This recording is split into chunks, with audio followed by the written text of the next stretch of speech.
Hablar de la modificación de la conducta nos remite necesariamente al uso de la palabra, el lenguaje. Con ello se transforman radicalmente las acciones afectivas e intelectuales del ser humano. En la etapa de los 2 a los 7 años, el niño es capaz, mediante el lenguaje, de reconstituir sus acciones pasadas bajo la forma de relato y de anticipar sus acciones futuras mediante la representación verbal. A partir de esto, se derivan consecuencias para el desarrollo mental, la socialización de las acciones que Piaget llamó intercambio entre individuos, el pensamiento que no es otra cosa que la interiorización de la palabra y las experiencias mentales que conocemos como interiorización de la acción o intuición.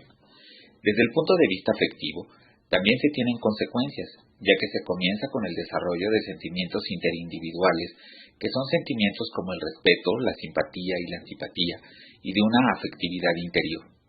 Si bien es cierto que con el uso del lenguaje se da un intercambio y comunicación entre seres humanos, lo que hace estas acciones más evidentes, no quiere decir que en la etapa anterior el niño no es capaz de comunicarse con otros individuos. Piaget lo ha explicado a partir de la imitación o el uso de gestos. La imitación de los sonidos da entrada a la construcción consciente que permite la comunicación. Con el lenguaje empiezan a darse 3 grandes categorías de hechos.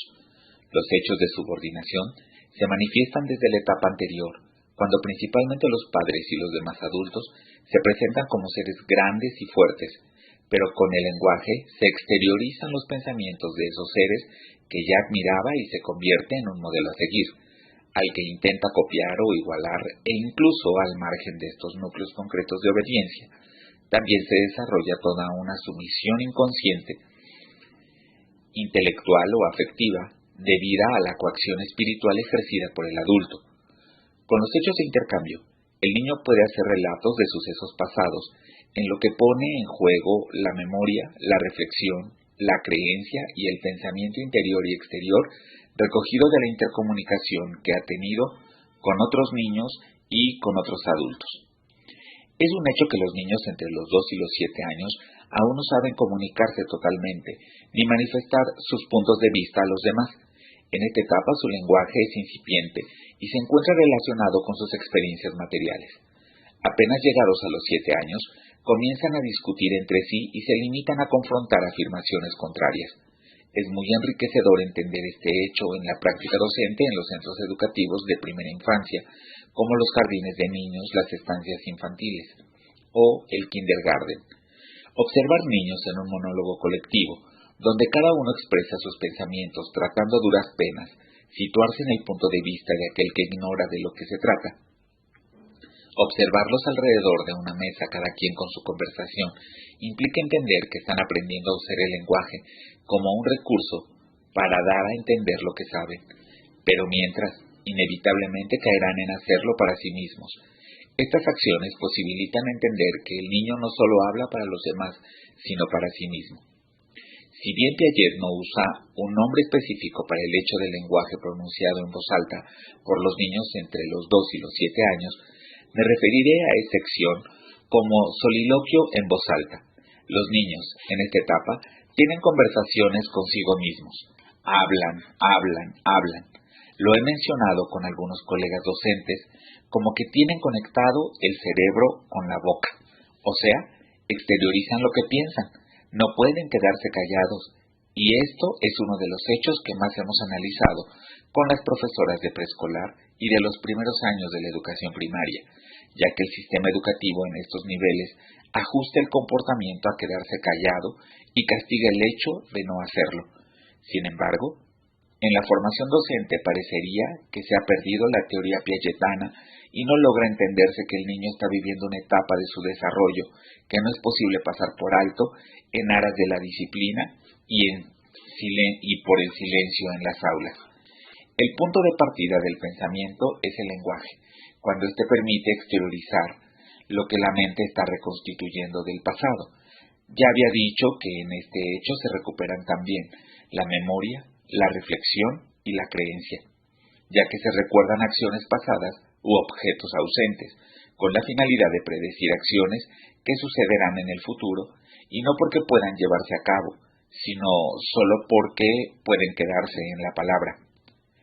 Cito: Durante la edad comprendida entre los 2 y los 7 años, se encuentran todas las transiciones entre dos formas extremas de pensamiento representadas en cada una de las etapas recorridas durante este periodo y prevaleciendo la segunda de ellas paulatinamente sobre la primera.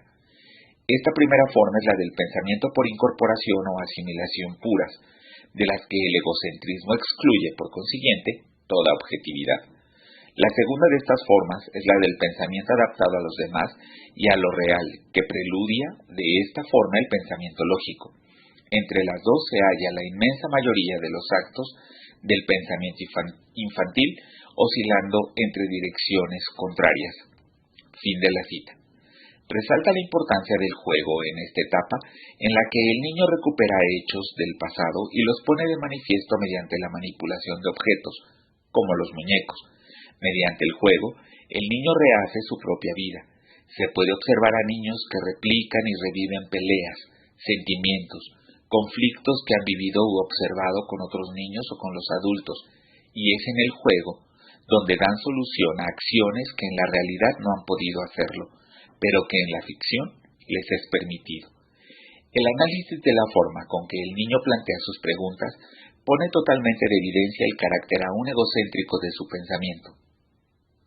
En este nuevo ámbito de la propia representación del mundo, en oposición con el de la organización del universo práctico, todo ocurre como si los esquemas prácticos fueran transferidos al nuevo plano y se prolongaran en él, no sólo como finalidad, como acabamos de ver, sino también en las formas siguientes.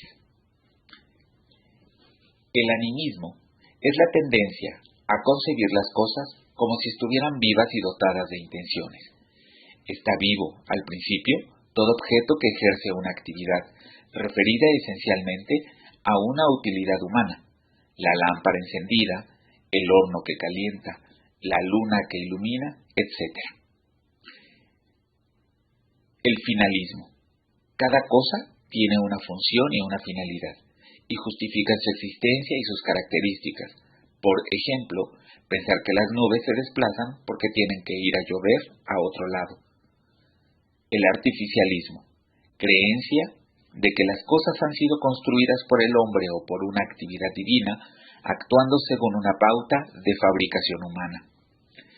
Una de las manifestaciones del pensamiento del niño entre los 2 y los 7 años es que afirma todo el tiempo y no demuestra jamás. Esto es, se manifiesta la influencia del finalismo, pero también resalta lo difícil que es para él la justificación de los hechos que observa.